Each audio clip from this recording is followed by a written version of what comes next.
Reggae music has rocked the globe with its rhythm, spirituality, and powerful messages of love, struggle, and togetherness. Yet behind the iconic voices and timeless sounds lies a darker reality, a series of tragic deaths that shocked fans and left the music industry in mourning. In this video, we honor the lives and memories of reggae legends whose untimely death left the world in shock.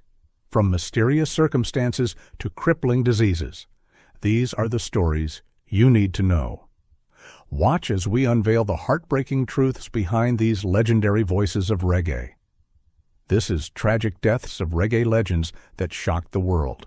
Let's begin. Lucky Doob. Lucky Doob was a South African reggae musician and a self-styled Rastafarian at the start of his career. Lucky Doob performed as Lucky Doob and the Super Soul. However, following the release of his fifth album, his sound engineer, Dave Siegel, told him to discard Super Soul and perform as Lucky Doob only. Around this time, when he was touring live, he noticed that the audience was reacting extremely well to the reggae songs in his set. Pleased with this, Lucky Doob shifted his direction toward reggae, and it proved to be a smart decision. His music became popular very soon, and he went on to come out with many best-selling albums. In 1989, his album Prisoner collected 4 awards. The following year, Live, a live recording, won him another award, and in 1991, House of Exile earned him 2 more. Victims album in 1993 was a bestseller with over 1 million copies sold worldwide. But then came tragedy on October 18, 2007. Lucky Doob had just dropped off 2 of his 7 kids at their uncle's house in Roseville, which is a suburb of Johannesburg, when he was hijacked by thieves. The thieves were interested in his car, a Chrysler 300C, but they didn't seem to be aware of who he was. And then, unexpectedly, they opened fire. Lucky Doob tried to drive off but lost control of the car and crashed into a tree. His teenage son managed to jump out of the car and ran to find help, while his 16-year-old daughter was in the car, was shaken but otherwise unharmed. 5 men were arrested following an investigation for the murder. 3 were convicted on the 31st of March, 2009, and the other 2 tried to escape but were caught. 3 men, Mbuti Mabe, Julius Joa, and Sifiso Mlanga. They were convicted in March 2009. The charges included murder, attempted hijacking, and possession of firearms. The court found that the killing was a botched carjacking. They didn't recognize Doob and intended only to steal the car. All 3 were sentenced to life imprisonment. Peter Tosh. Peter Tosh was a Jamaican reggae music legend. He was one of the original members of the Wailers, alongside Bob Marley and Bunny Wailer, before he kick-started a successful career as a solo artist and also a vocal member of the Rastafari movement. Peter Tosh died on the 11th of September, 1987. On the evening of the aforesaid day, Peter Tosh returned to Jamaica from a journey just after 3 men had come to his house on motorbikes demanding money. Peter Tosh told them he didn't have any, but they wouldn't believe him. The group, of which was a man named Dennis Lepo Laban. One individual Peter Tosh had helped when he was released from jail.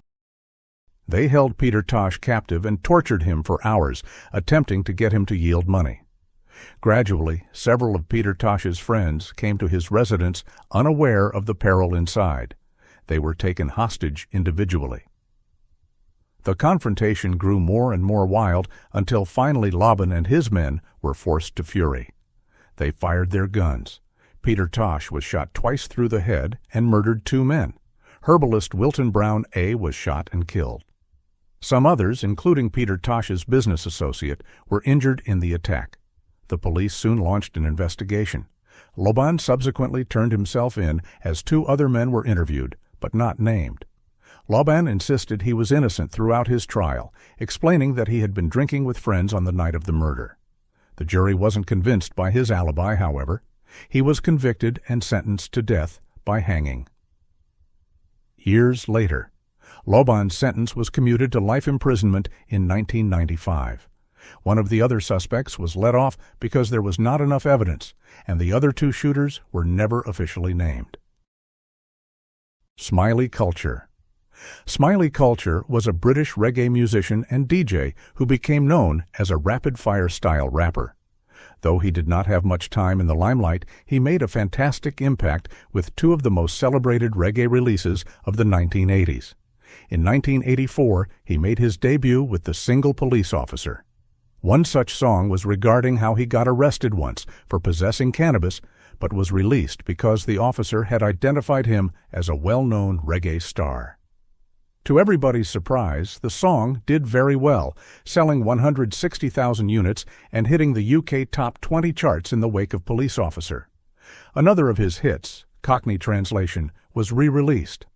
The solo explained the difference between Jamaican patois and Cockney rhyming slang to win airtime on BBC Radio 1 and sell 40,000 copies. However, years later, his life became tragic. In July 2010, he was arrested and charged with conspiracy to supply illegal drugs. He appeared at Croydon Magistrates Court on the 28th of September 2010 and was to face trial on the 21st of March 2011. Just a few days short of his trial on the 15th of March 2011, Smiley Culture died a sudden and unexpected death. As police raided his residence, he stabbed himself in the chest. The police attributed it as a suicide, but a lot of questions were raised as to how this could be with officers present. His death occurred about an hour and a half after the police had shown up at his house with a search warrant in regards to smuggling. The Independent Police Complaints Commission handled the case but never published their final report. Even Smiley's relatives weren't allowed to see it. No charges were ever filed against the 4 officers who were inside the house when he passed away. General Ekko. General Ekko was a reggae disc jockey who revolutionized the music with his brazen and sometimes provocative lyrics. Unlike the majority of reggae artists in his time who excelled at cultural and social messages, General Ekko made a name for himself for fun, provocative, and sexual lyrics. Because of his unique style, others called him the most original DJ. Following Big Youth, his influence spread beyond Jamaica, especially in the United Kingdom, where many reggae artists were influenced by his music. He gained popularity while playing on top-ranking sound systems like Gemini, Stereophonic, and Ray Symbolic. Later, he formed his own sound system, Ekkotone, Hi-Fi, and was one of the pioneering artists to gain fame through yard tapes, live dancehall recordings that spread his music near and far. One of his all-time top hits was Drunken Master. It was done by George Fang, but he eventually broke through with Arlene, a song that was done over Winston Riley's rhythm.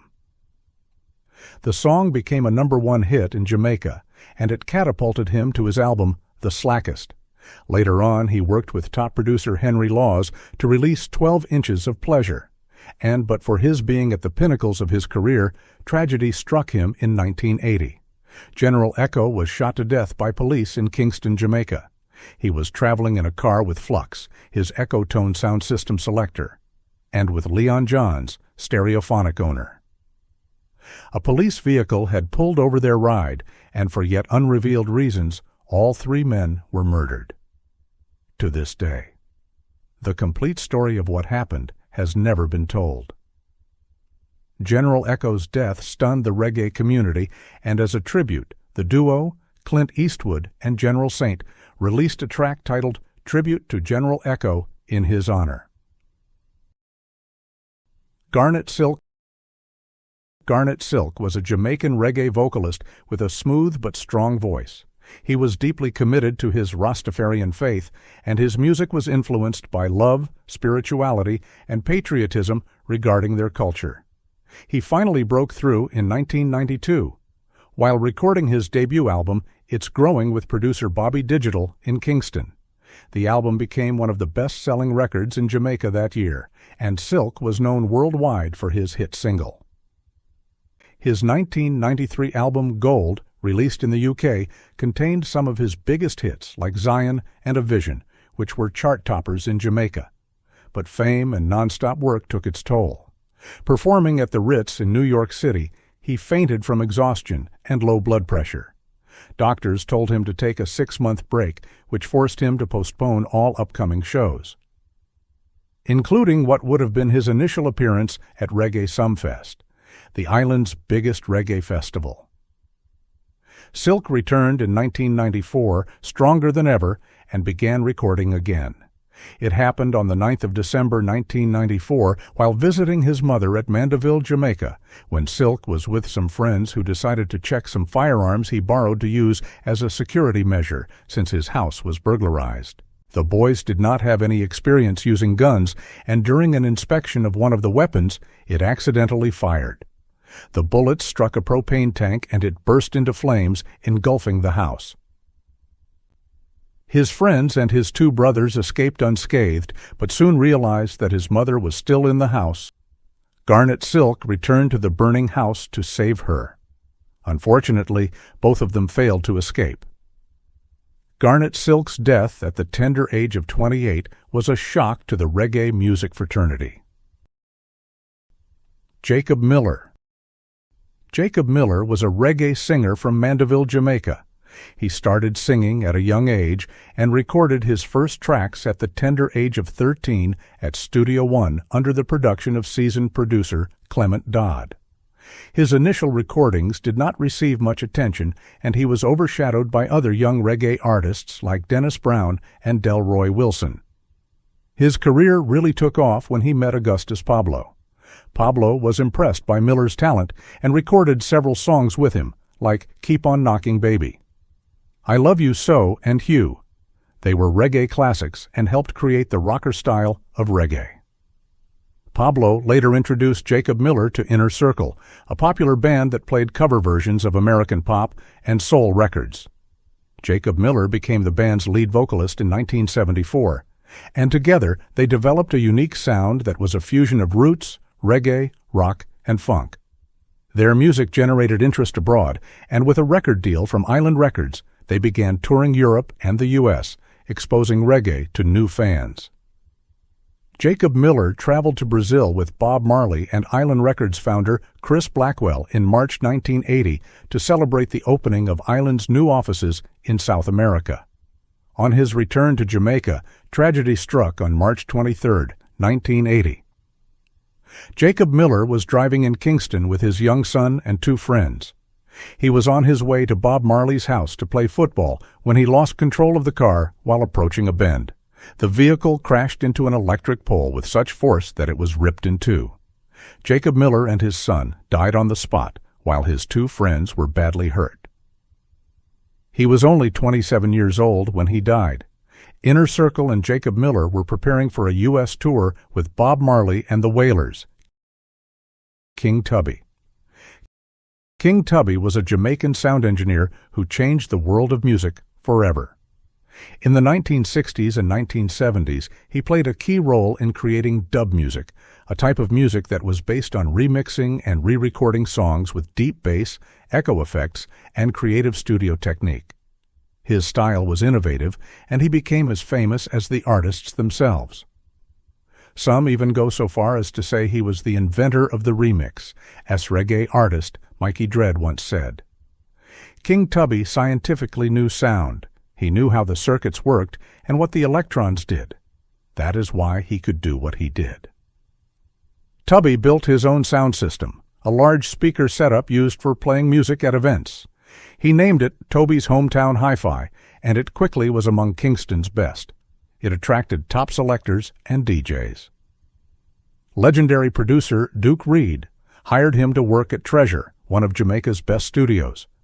There, Tubby had access to original studio recordings and could experiment as he pleased. Along with fellow engineer Ruddy Redwood, he started remixing songs by removing vocals, rearranging instruments, and adding echo delay and phase effects. But Toby's life, as successful as it was, ended in tragedy. On February 6, 1989, he was shot and killed outside his D. Haney Park home in Kingston. He had just departed his studio in Waterhouse when the attack took place. It was believed by some to be a botched robbery, but no one was ever accused of his murder. Even though he died at the relatively young age of 48, King Tubby's legacy never faltered. His music has continued to be re-released, and new generations of musicians continue to study his groundbreaking sound. Hugh Mandelle. Hugh Mandelle was a rising star of roots reggae, a great singer with a motivational message. He began his music career when a friend of his family, reggae musician Boris Gardner, introduced him to the scene one afternoon while he was visiting Joe Gibbs's studio. He watched as Winston McKenna recorded Malcolm X. On that same day, Joe Gibbs permitted Hugh Mandelle to record his own track. Where's Natty Dread then? Never actually released? While at Gibbs's studio, Mandelle met Augustus. Pablo, a well-known musician and producer, spotted Dale's ability and offered him a collaboration. Between 1976 and 1978, they recorded tracks that would later become Hugh Mandelle's classic debut album, Africa Must Be Free. By 1983, Pablo, produced and entirely written by Hugh Mandelle, became a classic in roots reggae.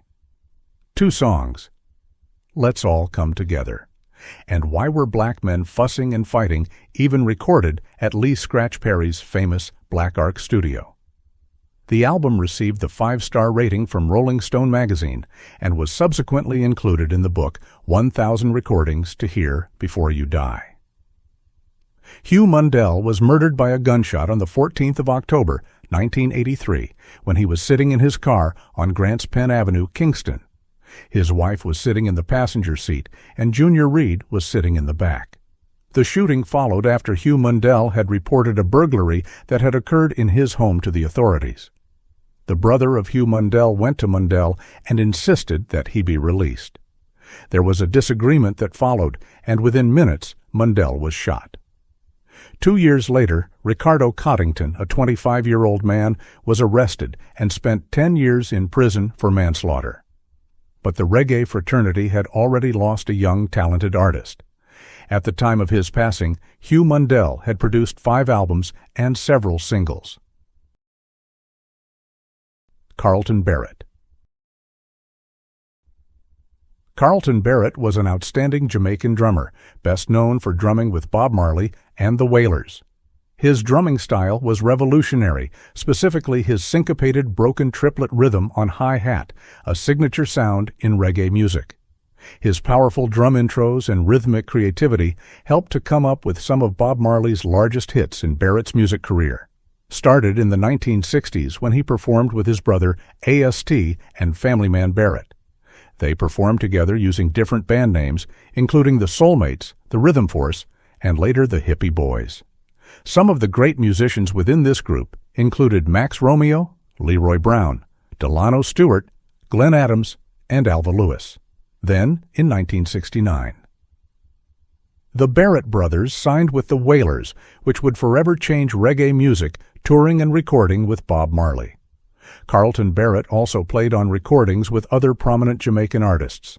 His drumming can be heard on Bunny Wailer's Black Heart Man. Augustus Pablo's King Tubbs meets Rockers Uptown, and Peter Tosh legalizes it in equal rights among many others. However, Barrett's life was tragically cut short. He was shot and killed on April 17, 1987, outside his home in Kingston, Jamaica. Only 36 years old, the crime shocked the reggae community, and years later, in 1991, his widow, Albertine Barrett, was convicted of conspiracy to murder. Along with her was Glenn Roy Carter, a taxi driver who was allegedly her lover. And Junior defeated Neil, the suspect who was accused of carrying out the shooting. Tabby Diamond. Tabby Diamond was the soulful vocalist of the Mighty Diamonds, Jamaica's beloved reggae band. He was also a core member of the trio, along with Lloyd Ferguson and Fitzroy Simpson. When they formed the group in 1969, they decided to include Diamond in their names with their suave harmonies and enlightened lyrics. The Mighty Diamonds subsequently became a roots reggae institution. Their debut album in 1976, At the Perfect Time, propelled them to international stardom, and tracks like Pass the Coochie and I Need a Roof became reggae anthems. They left such a mark on the genre that in 2021 they were honored with Jamaica's Order of Distinction, a national award for their work in music. But on the 29th of March 2022, something terribly unfortunate occurred. Tabby Diamond was shot dead in a drive-by shooting in Kingston, Jamaica. He had been celebrating his 67th birthday by being seated outside his house on McKinley Crescent with a group. When gunmen opened fire on them, one other person was also killed, and 3 were wounded. Police suspected the shooting could be linked to a gang fight locally and were investigating if it had any link to Tabby's son, who was at the time under police custody for murder. Bob Marley was a Jamaican singer, songwriter, and guitarist who was world-renowned as one of the style-pioneering artists of the reggae genre. He mixed reggae with ska and rock-steady influences to create a unique sound that was rich in messages of love, unity, and rebellion. His music made Jamaican culture mainstream all over the globe, rendering him not only an artist but also a figure of hope and change. But despite his achievement, Marley's life was cut short earlier than he was given the chance to fulfill his potential. In July 1977, he was diagnosed with a rare form of skin cancer, acral lentiginous melanoma. It started as a brown spot under the nail of his right big toe. Others believed that it was because he had injured himself playing football, but actually the cancer had already formed. Bob Marley was forced to visit 2 doctors before a biopsy was done to diagnose the disease. His doctors informed him that he should have his toe amputated so that the cancer would not spread, but Bob Marley refused to do so. He believed amputating any part of his body went against his religious beliefs. Instead, he simply had the nail and the affected tissue removed with a skin graft taken from his thigh, used to cover it. Even as his illness worsened, Marley continued to perform. In 1980, he set out on a record-breaking world tour, performing in front of record-breaking crowds of his life. His largest concert was in Milan, Italy, where 100,000 people attended to see him. He performed his final outdoor concert on July 6, 1980, in Dublin, Ireland. He traveled to the United States, where he performed 2 sold-out concerts at Madison Square Garden in New York City during his Uprising tour. And then, on the 21st of September 1980, Bob Marley went jogging in Central Park, and he collapsed, being taken to a hospital where doctors detected that his cancer had spread into his brain, lungs, and liver. He rapidly declined, forcing him to have to cancel the remaining portion of his tour, searching for a cure. Bob Marley also underwent alternative therapy from a German clinic, but after 8 months, the condition was found not to have responded to the therapy. Having accepted that his time was gone, Bob Marley decided to head back home to Jamaica, but his condition worsened in mid-air. When the aircraft landed in Miami, Florida, he was rushed to Cedars of Lebanon Hospital, where he passed away on May 11, 1981.